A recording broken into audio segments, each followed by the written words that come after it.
What's up, everybody? Welcome back to the channel. It's your boy Kangaroo Black coming back with his Week 10 recap. Now we're going to get right into it and start off talking about this Ohio State and Northwestern game.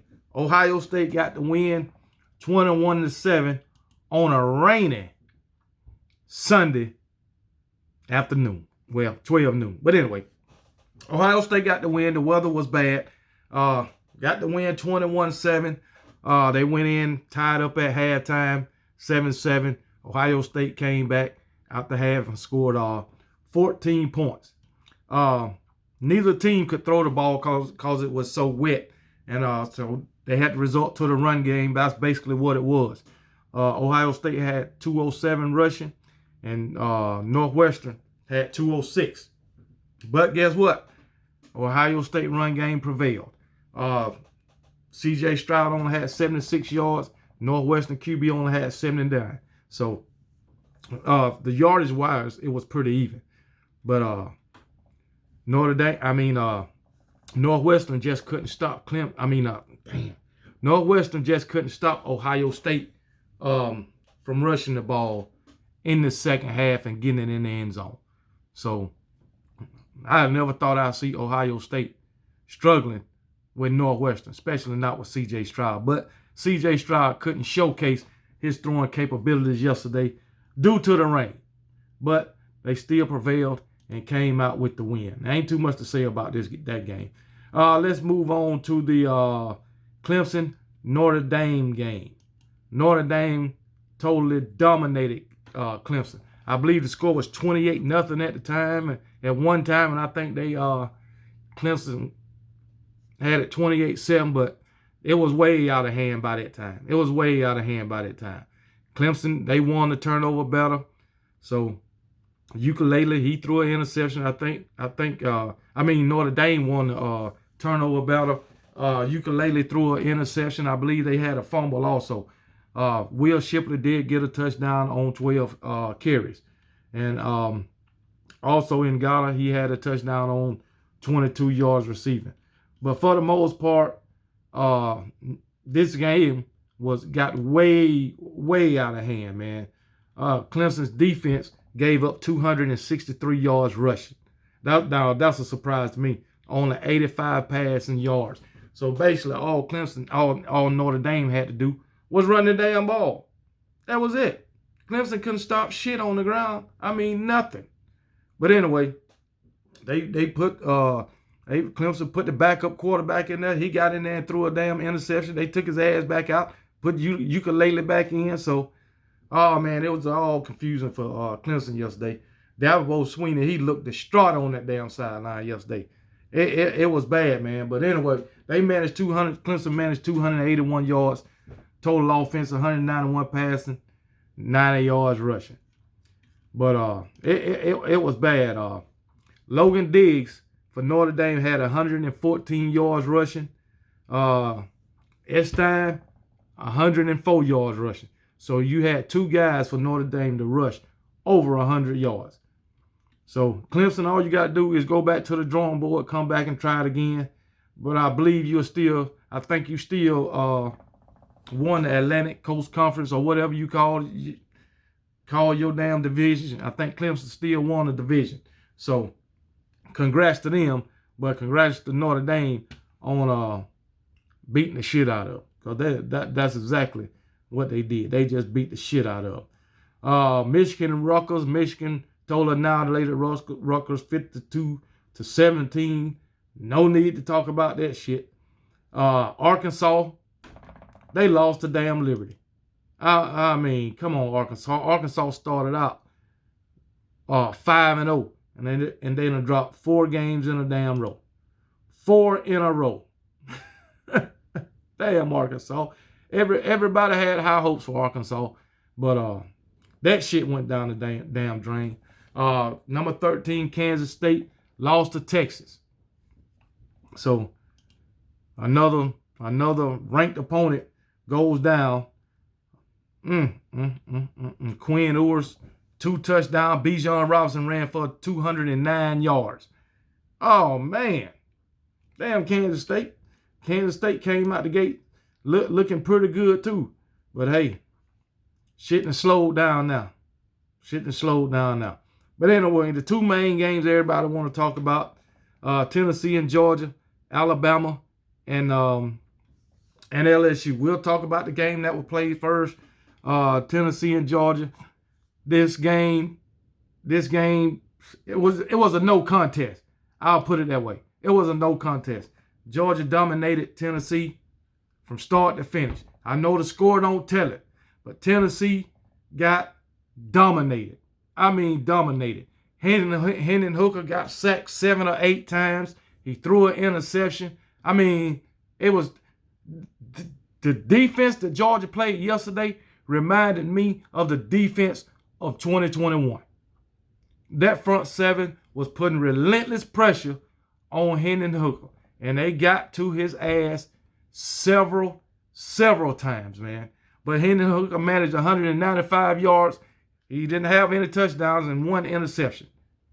Hendon Hooker been hot all season, and I've been saying it all season. If you get pressure to him, he ain't going to be able to do shit. He will fuck up. He get confused and shit. And you seen it happen. From what I was told during the whole season from these Tennessee fans, they had the best offensive line in the country. Well, what was it yesterday? But anyway, Jalen Hyatt only 69 yards, man. I mean, Jalen Wright only 69 yards rushing. He did get a touchdown, but he 69 yards on 21 carries. But like I say, they was all in that backfield yesterday. Cedric Tillman, 68 yards on 7 catches. Jalen Hyatt, 6 catches for 63 yards. Brew McCoy, 38 yards on 6 catches. Your pass game, it was irrelevant also. It was irrelevant, man. Tennessee managed 94 yards rushing, passing 195 yards. But like I said, that passing game, that shit wasn't doing nothing yesterday. But anyway, Georgia total up 387 yards, almost 100 yards more than Tennessee, 257 passing, 130 rushing. But anyway, Stetson Bennett, 257 yards, 2 touchdowns. Stetson Bennett was willing and dealing yesterday, and Stetson Bennett, somehow, in these high-profile games, he played his best. He played his best on the big stage. I'm going to say that. I'm going to say that. We talk shit about Stetson Bennett, but when it comes down to it, Stetson Bennett shows up. So, and he done proved it once again. We can talk all the shit about Stetson Bennett we want to, but he shows up when it's time. Kenny McIntosh, he had 52 yards rushing on 10 carries. DeJohn Edwards, 46 yards on 16 carries. Stetson Bennett, he ran for the touchdown. I think he scored the first touchdown. Receiving, McConkey, he had a big game yesterday. 5 catches, 94 yards, and a touchdown. I didn't see McConkey drop not one ball yesterday. He had a great game. Kenny McIntosh out the backfield. He did his thing catching the ball out the backfield. Like I say, he had 57 yards. Aaron Smith, 52 yards. Brock Bowers, 27. Rosemary Saint, only 20 yards on 3 receptions. But whatever Georgia did yesterday, the shit worked and the shit looked good. Tennessee did not stand a chance against the Georgia Bulldogs yesterday. That Georgia Bulldog defensive staff came up with a master plan against Tennessee. So it is what it is. I'm going to address Tennessee and they damn fans a little later this afternoon. I might address them as soon as I get off of here because they've been harassing me. So I'm going to address them because I ain't going to let them go. I can't let them go. But anyway, we're going to get to them later. All right. Next game we're going to talk about is the one that I don't want to talk about.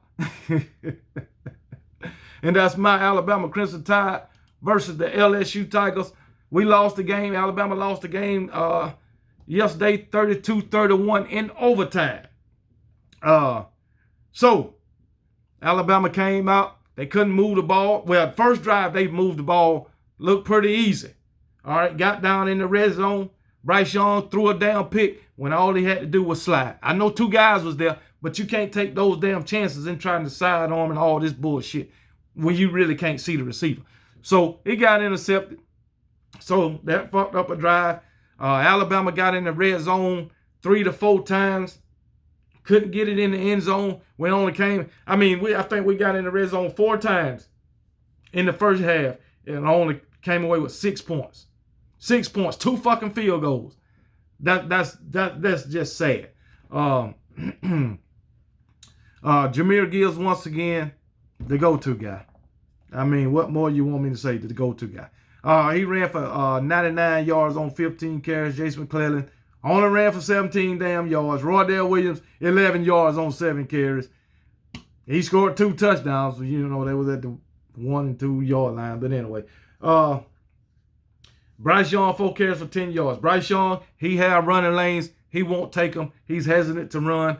I don't know why. Ja'Cory Brooks, seemed like damn near every pass went to Ja'Cory Brooks or either Jahmyr Gibbs. Ja'Cory Brooks had 7 targets for 97 yards and a touchdown. Jason McClellan, 2 targets for 74 yards. One was long held. That really helped us. And Jahmyr Gibbs, 8 receptions for 64 yards. Cameron Latu had 50 yards on 3. Jermaine Burton, 19 yards on 2 receptions. Jesus, man. Jesus, man. This is bad. You got your 2 running backs. 2 running backs is the leading receivers in the game. The leading receivers and the leading receivers and the leading rushers in the game. So they led Alabama offense in rushing and receiving. No, they did. Jahmyr Gibbs led in rushing. Ja'Cory Brooks and Jason McClellan led in receiving. So, but still, I'm so disappointed in this Alabama offense. Defensively, we didn't play well. I know Dick Saban said, in his opinion, the defense played well. No, they didn't. The defense didn't play well. They allowed LSU to run for 185 yards on the ground. That's sad. And another thing, Pete Golden, his third down play calling is straight terrible. I've been saying this for a long time. He always seemed to call the wrong call on damn third down. Going back to the fucking Tennessee game, Tennessee had it 4th and 2, and Pete Golden dialed up a play with 2 down linemen on 4th and 2. Easy run. Pick up the first down. Last night, he had 3rd and 15, and he blitzed damn near everybody. Middle of the field, wide open. First down. It is crazy. Look what happened in overtime. Fucking LSU didn't need but 1 play to score, and they ran the quarterback. Where is the spy on Jaden Daniels when you know he can use his legs?